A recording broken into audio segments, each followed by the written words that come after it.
The air in the Tactical Operations Center at FOB Sentinel tasted of stale coffee, ozone, and institutional indifference. It was an atmosphere Ana Reyes knew intimately, a constant across 3 continents and a dozen deployments. Here, however, she was an anomaly. A civilian analyst from SOCOM's Logistics Directorate, a temporary attachment meant to streamline supply chains for Colonel Matson's command. To him, she was little more than a high-priced shipping clerk. "Operation Iron Gauntlet," Matson announced, his voice booming with the artificial confidence of a man who had never been told he was wrong. He paced before the main holo display, a constellation of green and red icons representing friendly forces and suspected hostiles. "Gentlemen, this is a textbook decapitation strike. We have solid intel on a key insurgent financier, the banker, meeting with his subcommanders in the Sharana Valley. We roll in, kick the door down, and cut the head off the snake." He gestured with a dismissive flick of his wrist toward a cluster of red icons. "Threat is minimal.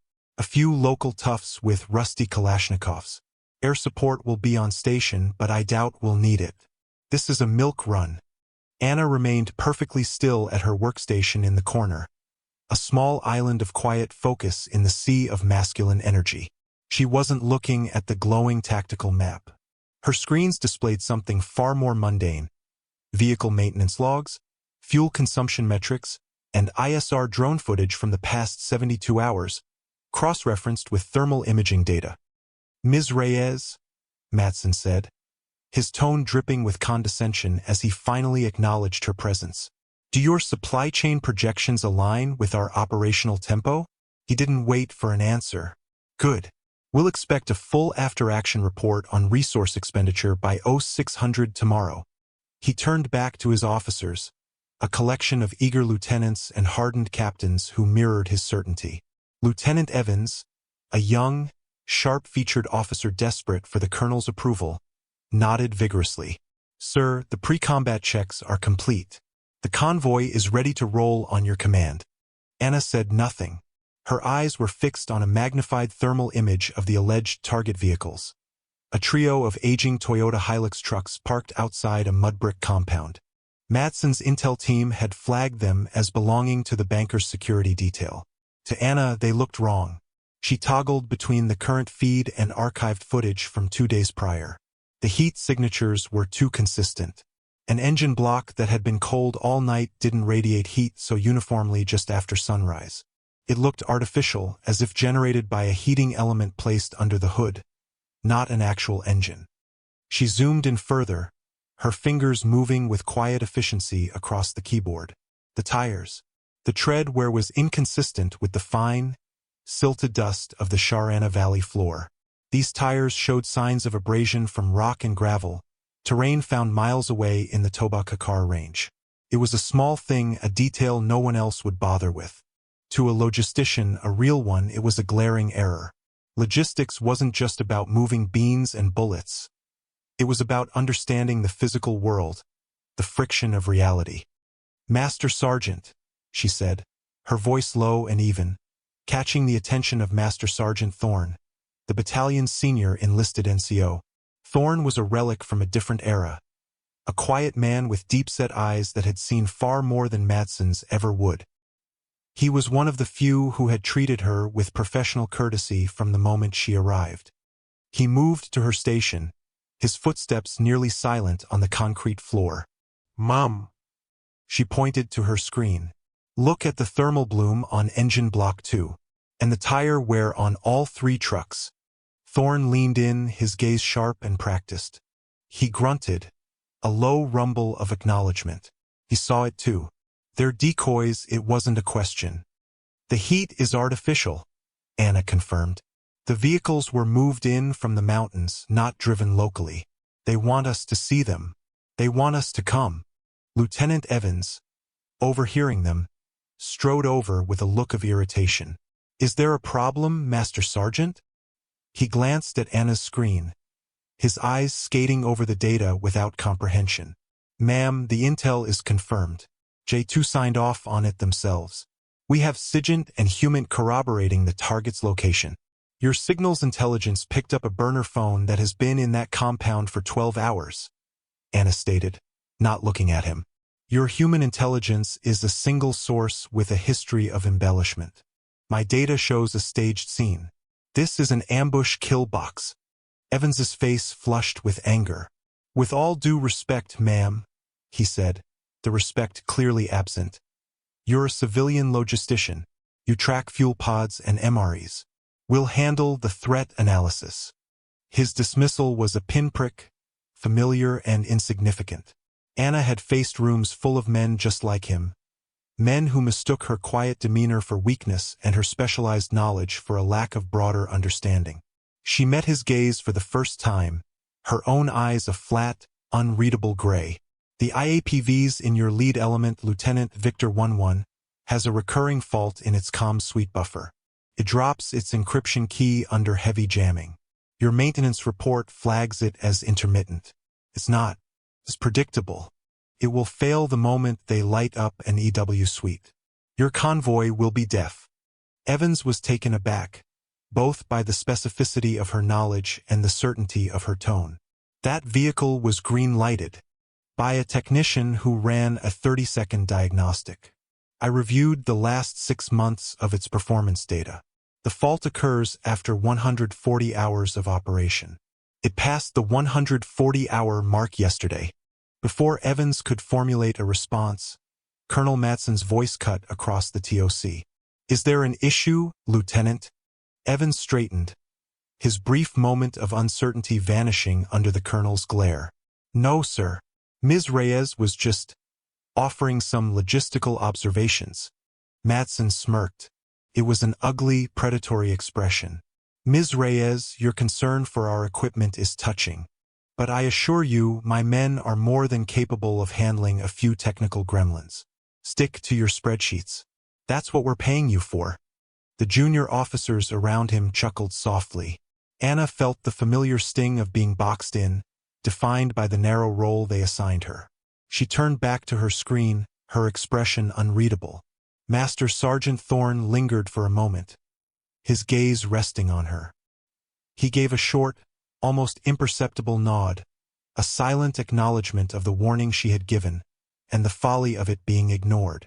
Then he moved away to supervise the final preparations. Anna watched the green icons on the main display. They represented lives. Men who were about to drive into a meticulously prepared trap, led by a commander blinded by ego. She had done what she could within the confines of her current role. She had presented the data. The data had been dismissed. She opened a new file on her terminal, a blank after-action report template. Her job now was to document the failure that was about to happen. Her fingers rested on the keyboard, still and patient. Waiting. The hum of the servers was the only sound that seemed real, a low thrum of impending consequence. The convoy, designated Task Force Striker, rolled out as dusk bled purple and orange across the horizon. The fluorescent lights of the TOC cast a sterile, greenish glow on the faces of the men watching the feeds. The mood was a mixture of manufactured confidence and genuine, unspoken anxiety. Colonel Madsen stood with his arms crossed, a portrait of command, watching the drone feeds on the main screen. The icons of the convoy's vehicles crept steadily across the digital map toward the Sharana Valley. Anna monitored a different set of data streams. She wasn't just watching the video. She was watching the packets of information that carried it. She monitored bandwidth allocation, signal strength, and encryption handshake protocols. To everyone else, the comms were clear. To her, the silence was suspicious. There was no background chatter, no atmospheric noise. It was a sterile, clean signal. Too clean. It was the sound of a vacuum, of a space being deliberately cleared for something else. ETA to target, 10 minutes, Lieutenant Evans announced, his voice tight. Good, Matson grunted. Let's get this done. Anna's eyes flickered to the comms suite diagnostic for Victor 11, the lead vehicle. The buffer was already showing signs of stress, the latency flickering in tiny, millisecond-long spikes. No one else would notice. It was statistical noise to them. To her, it was the ticking of a clock. Master Sergeant Thorne moved to stand near her station again. He didn't speak, but his presence was a silent question. She simply tapped a finger on her screen, indicating the latency graph. His jaw tightened. He knew. 5 minutes to target, Evans called out. On the main screen, the drone's infrared camera showed the 3 Hilux trucks, still parked, still radiating that perfect artificial heat. The convoy slowed, beginning to form a perimeter. Victor Element, dismount and approach the primary structure, Madsen ordered, his voice crisp. The radio crackled. Roger. Dismu. The word was cut off by a deafening roar of static that blasted through every speaker in the TOC. Every screen showing a live feed from the convoy simultaneously froze, then dissolved into a cascade of digital snow. The green icons on the tactical map flickered, then turned amber, status unknown. What the hell was that? Madsen barked. Get me comms. Get me a sit rep. Evans frantically worked his console.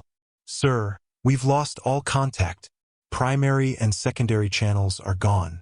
It's heavy jamming, across all frequencies. The TOC, once a space of calm control, descended into managed chaos. Technicians shouted jargon at each other. Officers yelled into dead handsets. Madsen's face, once flushed with confidence, was now pale with shock. He was a commander who had lost his eyes and ears, screaming orders into a void. Get me air support. I want a Spectre gunship on station now, he roared. Can't raise them, sir. The jammer's blanketing everything. Anna watched the panic for a full 10 seconds. She observed the breakdown of process, the collapse of a command structure built on ego rather than competence. She saw Lieutenant Evans, his face ashen, staring uselessly at his screen. She saw Colonel Madsen, his authority evaporating with every failed command. Then she moved. Her chair slid back with a soft hiss. She walked with a calm, deliberate purpose to the main communications console, a station manned by a young, terrified-looking specialist. Get up, she said. Her voice wasn't loud, but it cut through the din with absolute authority. The specialist, wide-eyed, simply obeyed, vacating the seat. Madsen turned, his face contorted with rage. Ms. Reyes, what in God's name do you think you are doing? Get back to your station. That is a direct order. Anna ignored him. Her fingers flew across the console, her movements a blur of practiced efficiency. She bypassed the standard military communication protocols, the ones the enemy had so effectively targeted. Instead, she dove deep into the system's architecture, accessing a series of redundant, low-bandwidth service channels used for system diagnostics and maintenance, channels that operated on frequencies far outside the standard tactical spectrum. They were digital backdoors, meant for technicians, not operators. Thorn, she said, her eyes locked on the screen. Get me a direct hardline to the J6 signal shack. I need them to reroute all outgoing burst transmissions through the Taxat-3 uplink. Tell them to use Protocol 792. It's a legacy handshake. They'll know it. Master Sergeant Thorne didn't hesitate. He didn't look to the colonel for approval.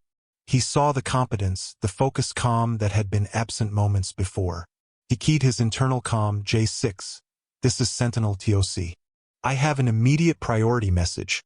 Execute on my authority. Reyes, I will have you arrested. Madsen bellowed, taking a step toward her. Thorne moved to intercept him, placing a hand gently but firmly on the colonel's arm. Sir, let her work. The master sergeant's voice was quiet, but it held the weight of 30 years of service. For the first time, Madsen seemed to realize he had lost control of his own command center. Anna's screen flickered. A single, thin thread of data began to trickle through. It wasn't video. It wasn't voice. It was raw telemetry from the blue force trackers in the convoy's vehicles. Most of them were dark, but a few were still broadcasting faint, intermittent pings. She translated the raw hex codes in her head, her mind processing the data faster than the console's own diagnostic software. I have 4 active trackers, she announced to the silent room. Victor 13, 15, and 22. And the medevac, her voice was flat, devoid of emotion. The rest are offline. Assume catastrophic damage. The implications hung heavy in the air. More than half the convoy was gone. She worked the console, isolating the faint signal of the medevac vehicle. She couldn't talk to them, but she could send a compressed data packet, a simple 32-character burst. "Lieutenant Evans," she ordered, her tone sharp. Evans, shaken from his paralysis, snapped to attention. "Get on the main display. I need you to build a terrain model of the valley, grid square 48 Charlie. Focus on lines of sight from the high ground to the north." "Why?" Evans asked, his training kicking back in. "Because that's where the heavy weapons are," Anna replied without looking up. The ambush wasn't sprung from the compound. The compound was the bait. The kill zone is the road. They're firing down from prepared positions. She was right. As Evans manipulated the 3D map, the tactical reality became horrifyingly clear. The convoy had been channeled into a perfect shooting gallery, with elevated positions on 3 sides. Matson stared at the map, his face a mask of disbelief. "It's not possible. My intel—" "Your intel was what they wanted you to have," Anna said curtly. She typed a rapid sequence of commands, encoding a message. It was a risk. A burst transmission, even a small one, could be triangulated. But it was the only chance the survivors had. // break, prepare northern exfil route delta // She typed. A simple instruction. Break contact. Flee north. Not south, back the way they came, which would be the obvious and therefore expected direction. She was gambling that the enemy had concentrated their forces to block the retreat, leaving the advance route less covered. She hit send. The packet vanished into the ether. Now came the hardest part. She had to get them air support. The jamming was too powerful for conventional radio. There was only one system robust enough, with enough power and encryption, to punch through the electronic warfare blanket. The Joint Special Operations Command's private network, a global communications grid reserved for Tier 1 assets. Accessing it as a civilian contractor from a conventional Army TOC was impossible. Or it should have been. She opened a new command line interface, a stark black screen with a single green cursor. Her fingers moved, typing a long, complex string of characters. It was a direct access code, a key she wasn't supposed to have, to a door she wasn't supposed to know existed. A security override warning flashed on the screen. // secure channel access denied. Requires JSOC level 5 authentication // Matson saw the warning. That's a restricted channel. You don't have the clearance for that, Reyes. You'll trigger every alarm from here to Fort Meade. Anna ignored him. She attached a small, encrypted hard drive she pulled from her pocket to a port on the console. The drive contained a single 256-bit encryption key. She initiated a voice authentication protocol. Voice print identification required. A synthesized voice announced from the speakers. The entire TOC was now silent. Every eye fixed on her. The chaos had subsided, replaced by a tense, breathless awe.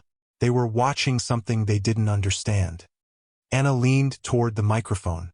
"Valkyrie," she said, her voice steady and clear. "Authentication code 09er Alpha Tango 31. There was a pause. A single, agonizing second of silence stretched into an eternity. Then the synthesized voice responded. // voice print confirmed. "Welcome, Valkyrie. Channel open // On the main screen behind her, the system alert for her temporary civilian profile began to flash. Then it was erased. In its place, a new file loaded, pulled from a server buried deep within the Pentagon's most secure networks. The header was stark and unambiguous. Reyes, Anna C. Rank, E9/Master Chief Petty Officer, SEAL. Status, Retired, Special Detail Recall. Unit, Naval Special Warfare Development Group. Call sign, Valkyrie. Below the header, a cascade of information scrolled past. Awards and decorations that glittered with the highest honors. A Navy Cross, multiple silver and bronze stars with valor, a Purple Heart. A list of deployments to places that were officially acknowledged and many more that were not. Specialized skill identifiers scrolled by Master Breacher, Joint Terminal Attack Controller, JTAC, Advanced Special Operations Techniques. The TOC was utterly silent. The sound of a dropped pen would have been a thunderclap. Colonel Madsen stared at the screen, his face drained of all color, his jaw slack. The swagger, the arrogance, the booming confidence. It had all been stripped away, leaving behind a hollowed-out man confronted with a reality he couldn't process. The woman he had dismissed as a bean counter, a glorified clerk, was a living legend in the one world he desperately aspired to be a part of. Lieutenant Evans looked from the screen to Anna, his expression a mixture of terror and reverence. The person he had condescended to, patronized, and dismissed was a warrior of a caliber he had only read about in books. He suddenly felt very small, very young, and very foolish. Anna paid none of it any mind. The revelation of her past was a necessary tool, nothing more. A key to unlock a door. She was already working, her voice now patched directly into the JSOC network, clear and authoritative. Mayday, mayday, mayday. This is Valkyrie on the ground at FOB Sentinel, declaring a troops in contact emergency. I have elements of Task Force Striker ambushed in Grid 48 Charlie, Sharana Valley. Hostile force is Brigade Minus, dug in with heavy weapons and active electronic warfare. I need immediate close air support. I am a certified JTAC. I will talk the birds in myself. The response was instantaneous, a calm, professional voice cutting through the static-free channel. Solid copy, Valkyrie. Stand by. Asset is being retasked. We have 2 Reaper drones and an AC-130U Spooky 5 minutes out. You have the net. Call the shots. Roger, Anna said. Sending you target reference points now. She began working with the ruthless efficiency of a surgeon. Using the faint pings from the surviving trackers and the terrain model Evans had built, she began to reconstruct the battlefield. She couldn't see the enemy, but she could infer their positions from the kill zone's geometry. Spooky 1-1, this is Valkyrie, she said, her voice a calm anchor in the storm. Do you have my data burst? Copy, Valkyrie. We see your marks. We're blind coming in, but we have the coordinates. Roger, Spooky. First target package is the Northern Ridge, priority on the heavy machine gun emplacements. Danger close. I repeat, danger close to friendly positions. Authorize weapon release on my mark. For the next 20 minutes, Anna Reyes conducted a symphony of destruction from 1,000 miles away. She was no longer a logistician. She was Valkyrie, the chooser of the slain, a call sign earned in the fire and blood of conflicts the world had never heard of. Her voice was the only thing connecting the orbiting angels of death with the desperate survivors on the ground. She directed the Reapers to take out the enemy's technicals as they tried to reposition. She used the Spooky's 105mm cannon to systematically dismantle the fortified positions on the ridge, walking the shells with pinpoint precision, silencing the enemy guns one by one. Her commands were a stream of pure, distilled information, headings, elevations, wind speeds, ordnance types, and firing corrections. It was a deadly art form, and she was a master. In the TOC, no one moved. They simply watched, listening to her calm, steady voice orchestrate the salvation of the men they had sent to their deaths. Madsen had sunk into a chair, his head in his hands. He was a spectator at his own battle, rendered utterly irrelevant. Evans stood by the main screen, updating tactical overlays based on her commands, his movements now quick and certain, serving a competence he finally recognized. When the enemy's command and control finally broke under the relentless aerial assault, Anna guided the surviving vehicles of Task Force Striker out of the kill box along the northern route she had predicted would be their best hope. She stayed on the line, coordinating with the inbound quick reaction force and the medical evacuation helicopters, managing the complex airspace with an ease that bespoke years of experience. Only when the last of the wounded was airborne and the QRF had secured the area did she finally lean back in the chair. The immediate crisis was over. The cost had been high, but it would have been total without her intervention. Spooky 1-1, Valkyrie is off the net, she said, her voice finally showing a trace of weariness. Roger that, Valkyrie. Damn good work down there. It was an honor, the voice replied. The channel went silent. Anna closed the connection, the black screen of the JSOC terminal blinking out. She removed her encrypted drive and slipped it back into her pocket. For a long moment, the only sound in the TOC was the hum of the servers and the ragged breathing of the men around her. The adrenaline began to recede, leaving a cold, hollow ache in its place. Master Sergeant Thorne was the first to move. He walked to the small kitchenette in the corner and returned with a bottle of water, which he placed gently on the console in front of her. "Good work, Master Chief," he said quietly. Anna looked up at him, her gray eyes seeming to see straight through him. "Just Reyes now, Master Sergeant." Thorne shook his head slowly. "No, ma'am. Not today." Lieutenant Evans approached next, his posture stiff, his face pale. He stopped a few feet away, as if afraid to get any closer. He opened his mouth, then closed it. Words failed him. "Ma'am," he finally managed to stammer. I am sorry. For my conduct. There's no excuse." Anna simply looked at him, her expression unreadable. She wasn't angry. She wasn't triumphant. She was just tired. "Update the casualty list, Lieutenant," she said, her voice flat. "And start drafting the report. Be accurate. Tell them exactly what happened. And why." The implied order and the reason for the failure was clear. Evans nodded jerkily. "Yes, ma'am." He turned and walked back to his station. His shoulders slumped, the weight of his education just beginning. Finally, Colonel Madsen rose from his chair. He walked toward her, his face a wreck of shame and broken pride. He stood before the console, looking down at the woman who had saved his command from complete annihilation, the woman he had belittled and mocked. "Reyes," he began, his voice raspy. He couldn't bring himself to use her rank. He couldn't meet her eyes. Anna didn't wait for the apology. It was meaningless. Apologies didn't bring back the dead. They didn't fix the systemic arrogance that had led to the disaster. She stood up, her movement forcing him to take a step back. She walked past him without a word, heading for the exit. The rest of the TOC staff parted before her as if she were royalty, their eyes filled with a mixture of awe and fear. She was no longer just a civilian analyst. She was something else, something they couldn't define, and that made them profoundly uneasy. Dawn was a thin, gray line on the eastern horizon when Anna finally returned to her small Spartan quarters. The battle was over, but her war was not.